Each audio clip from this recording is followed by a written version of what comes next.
en este santo domingo del Hijo Pródigo, preparatorio a la Santa Cuaresma, hemos tenido la gracia de escuchar el Santo Evangelio y de oír a nuestro Señor poniéndonos un ejemplo muy claro de lo que es nuestra vida frente al Señor. La parábola del Hijo Pródigo, la parábola del del Padre Misericordioso, podemos también decir la parábola del hermano duro de corazón, nos incluyen en cualquiera de sus posibilidades. Esta es una parábola, como buena parte de ellas, dirigida para transformar nuestra vida, para que podamos conocernos verdaderamente en el conocimiento de Dios y avanzar hacia el bien y la salvación. Vemos a un muchacho, a un hombre joven, que pide la herencia anticipadamente y se aleja. Hace su discurso interno de en qué va a consistir su vida y él, muy contento y muy seguro, se va a un país lejano. En ese país lejano, lo deja entrever el texto, era un país en el cual no se vivía de acuerdo a la ley en la cual se había criado. Se sobreentiende que estamos hablando de un padre y de dos hermanos que pertenecen a la religión judía, al pueblo elegido, y que viven de acuerdo a una comprensión de lo que es un orden de vida y una santidad y un modo de acercarse a Dios. He aquí que este joven se va a un país lejano, es decir, a un país que vivía bajo otra ley, y sus desventuras terminan en cuidar puercos. Si hay algo inmundo, en la ley judía es el cerdo, y si hay algo despreciable es terminar siendo cuidador de ellos, y ni siquiera que a uno le den el alimento que se vuelca sobre los cerdos. Vemos entonces una fulminante caída de este muchacho. Para este muchacho salir a la vida fue una fulminante caída, desperdiciar sus bienes, amargar a su padre, romper su familia. Tomó esa decisión que, si nos ponemos a ver de acuerdo a los cánones de hoy día, no encontraría en nuestro mundo muchas cosas de criticable. Dirían, bueno, en definitiva fue libre y eligió. Un concepto perverso de libertad y de elección, ya que Dios nos ha dado la libertad para elegir el bien, elegir entre distintas especies de bien y entregarnos a su quehacer, y el mal no consiste en ninguna opción ofrecida por Dios, que nos ama y que quiere nuestro bien.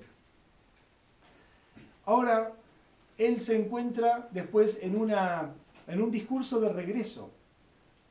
Y en ese discurso de regreso él reflexiona sobre qué es su vida actualmente y sobre todo compara con lo que había sido su vida.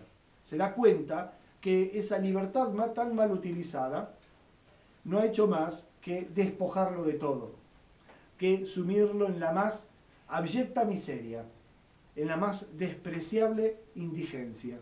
Y él decide volver como el último de los sirvientes de la casa de su padre. Estos dos discursos internos están relacionados con dos voces internas nuestras.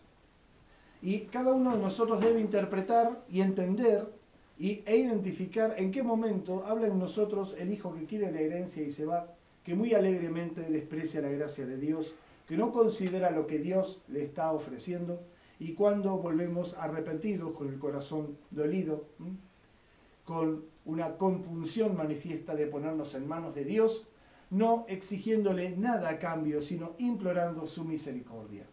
Esas dos voces nos afligen hoy que estamos preparándonos para la Cuaresma. Esas dos voces están pujando dentro nuestro para ver quién establece qué reino. Si el reino de salirnos con la nuestra y terminar como terminó el Hijo, en este caso, o la voz de volver al Padre, la voz que está grabada en lo profundo de nuestro corazón y que nos está llamando a que retornemos hacia Él. En la primera tenemos un camino, vuelvo a repetirlo porque no hay que ser ingenuo en esto, un camino muy asimilable y muy poco discutible para el mundo que nos rodea. Vemos muchas mentiras en nombre de ayudar al hombre, de cuidar sus derechos, y vemos un verdadero culto al aborto. Vemos que se habla de la libertad y siempre entendida como la opción más perversa, como si fuera lo único objetivo. Vemos una verdadera guerra a Dios y a las cosas que Dios nos enseña, inclusive dentro de la iglesia. Esto no debe haber más. Inclusive dentro de la iglesia, porque la corrupción de lo peor deviene, la corrupción de lo mejor deviene en lo peor. Y evidentemente el enemigo del hombre, que es uno solo, acecha donde más ganancia obtiene, que es tentando y dividiendo la iglesia. Por eso nos preparamos para la cuaresma, y es una cuaresma que es una gracia, una enorme gracia, la gracia de poder ayunar, la gracia de poder alejarnos del mal, la gracia de poder retornar al Padre, no en nuestros términos, sino en los términos del Padre. Les aseguro que cuando estén llegando,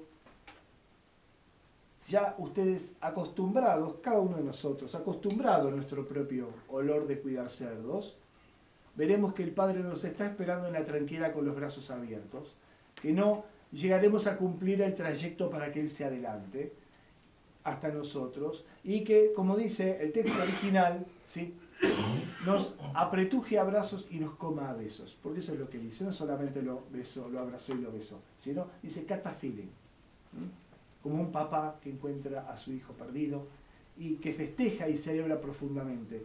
Hoy los encomiendo a que nos pongamos en camino hacia el abrazo del Padre.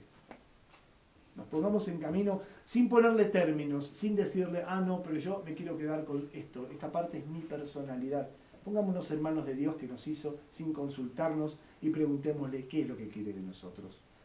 Evitemos la tentación de transformarnos en el hermano que juzga, el que mira para el banco de al lado o el banco de atrás, el que tiene muchas cosas que perdonar a los demás y sobre todo que pedir perdón. Y pidámosle al Señor que nos dé la vigilancia y la atención espiritual para llegar hasta el abrazo del Padre y poder salvarnos. Amén. Que la Santísima Madre de Dios los ampare en ese camino. Amén. Cristo, nuestro verdadero Dios, por las oraciones, nuestro verdadero Dios resucitado de entre los muertos,